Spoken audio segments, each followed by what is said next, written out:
بسم اللہ الرحمن الرحیم۔ السلام علیکم ورحمۃ اللہ وبرکاتہ۔ رسول اللہ صلی اللہ علیہ وآلہ وسلم نے ارشاد فرمایا، اللہ اس شخص کو تر و تازہ رکھے جو میری بات سنے اور اسے اچھی طرح سمجھے، پھر یاد کر کے دوسروں تک پہنچائے۔ بحوالہ سنن ترمذی، حدیث نمبر 2658۔ حدیث مبارکہ بیان کرنے اور قرآن کی تفسیر کرنے میں بے حد احتیاط۔ رسول اللہ صلی اللہ علیہ وآلہ وسلم نے ارشاد فرمایا، میری طرف سے کوئی بات اس وقت تک نہ بیان کرو جب تک کہ تم اچھی طرح جان نہ لو، کیونکہ جس نے جان بوجھ کر جھوٹی بات میری طرف منسوب کی تو وہ اپنا ٹھکانہ جہنم میں بنا لے، اور جس نے قرآن میں اپنی عقل و رائے سے کچھ کہا وہ بھی اپنا ٹھکانہ جہنم میں بنا لے۔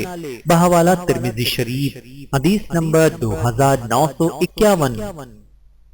نبی کریم صلی اللہ علیہ وآلہ وسلم نے ارشاد فرمایا، آدمی کے گناہ گار ہونے کے لیے کافی ہے کہ وہ ہر سنی سنائی بات بلا تحقیق بیان کرے۔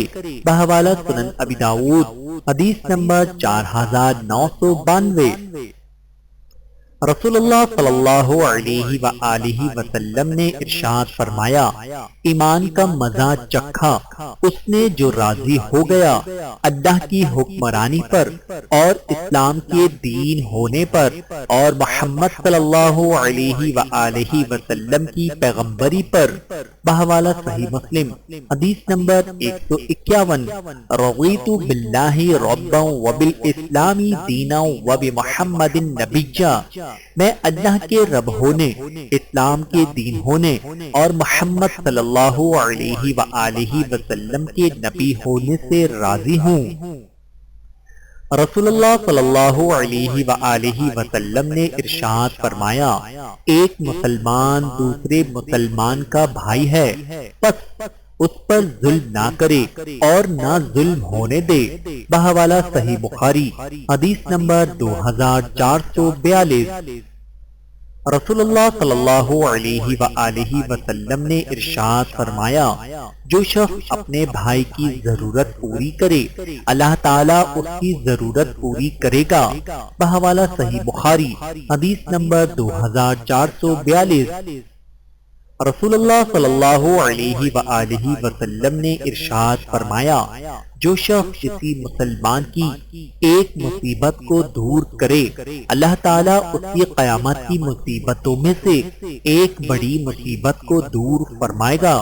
بحوالہ صحیح بخاری، حدیث نمبر 2442۔ رسول اللہ صلی اللہ علیہ وآلہ وسلم نے ارشاد فرمایا، جس نے دن میں 100 بار کہا سبحان اللہ وبحمدہ، اللہ کی تعریف اور اسی کی پاکی ہے، اس کے گناہ معاف کر دیے جاتے ہیں، خواہ سمندر کی جھاگ کے برابر ہی کیوں نہ ہو۔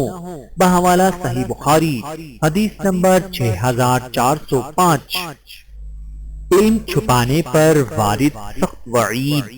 رسول اللہ صلی اللہ علیہ وآلہ وسلم کے ارشادات، جس شخص سے دین کا کوئی مسئلہ پوچھا گیا اور جاننے کے باوجود اس نے اس کو چھپایا تو قیامت کے دن اسے آگ کی لگام پہنائی جائے گی۔ بحوالہ سنن ابن ماجہ، حدیث نمبر 266۔ جس سے کوئی دین کا مسئلہ پوچھا گیا اور اس نے اسے چھپا لیا تو اللہ تعالیٰ قیامت کے دن اسے آنکھ کی لگام پہنائے گا۔ بحوالہ سنن ابو داؤد، حدیث نمبر 3658۔ سچی توبہ سے گناہوں کی بخشش۔